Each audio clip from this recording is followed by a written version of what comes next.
দীর্ঘ 14 বছর পর লেবার সরকারের প্রথম বাজেট পেশ করেন chancellor Rachel Reeves. 40 billion pound tax বৃদ্ধির ঘোষণায় সমালোচিত হয় budget.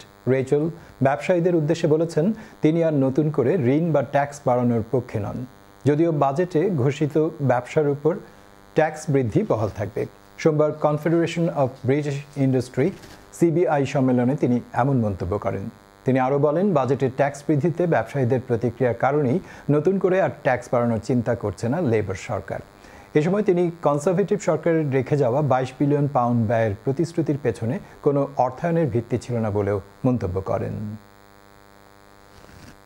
I'm not coming back with more borrowing or more taxes, and that is why at this budget we did wipe the slate clean to put public finances and public services on a firm footing, and as a result we won't have to do a budget like this ever again. আন্তর্জাতিক। রাশিয়ার Kursk অঞ্চলে ইউক্রেনের সেনাবাহিনীর হয়ে রুশ বাহিনীর বিরুদ্ধে যুদ্ধে অংশ নেওয়া এক ব্রিটিশ ভাড়াটে সেনাকে আটক করেছেন রুশ সেনারা। নিরাপত্তা সংশ্লিষ্ট একটি সূত্র রাশিয়ার রাষ্ট্রায়ত্ত সংবাদ সংস্থা RIA-কে এই তথ্য জানিয়েছে।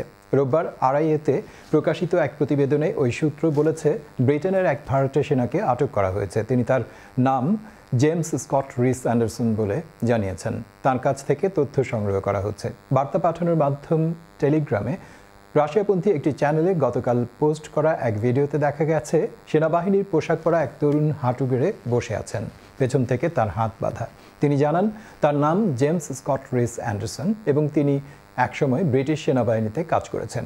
এ বিষয়ে ব্রিটিশ পররাষ্ট্র দপ্তরের মন্তব্য জানতে চাইলে তাৎক্ষণিকভাবে কোনো সাড়া পাওয়া যায়নি।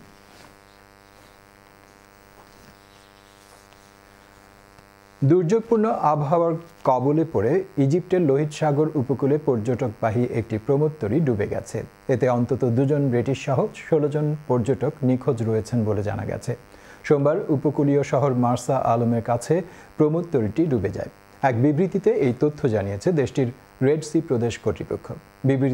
বিবৃতিতে বলা হয়েছে, সি স্টোরি নামের প্রমোদতরীটি বিভিন্ন দেশের 31 জন পর্যটক ও 14 জন ক্রু সহ 45 জন আরোহী নিয়ে উপকূলীয় শহর মার্সা আলমের কাছে ডুবে যায়। পরে তাদের মধ্যে অন্তত 28 জনকে উদ্ধার করা হয়েছে। গভর্নর আমর হানাফি জানিয়েছেন, হেলিকপ্টার ব্যবহার করে কয়েকজনকে জীবিত উদ্ধার করা হয়েছে এবং তাদের চিকিৎসা সেবা দেওয়া হয়েছে। ইজিপ্টের নৌবাহিনী ও সেনাবাহিনীর সমন্বয়ে বাকিদের উদ্ধারের চেষ্টা চলছে বলে বার্তা সংস্থা রয়টার্সকে জানিয়েছেন কর্মকর্তারা।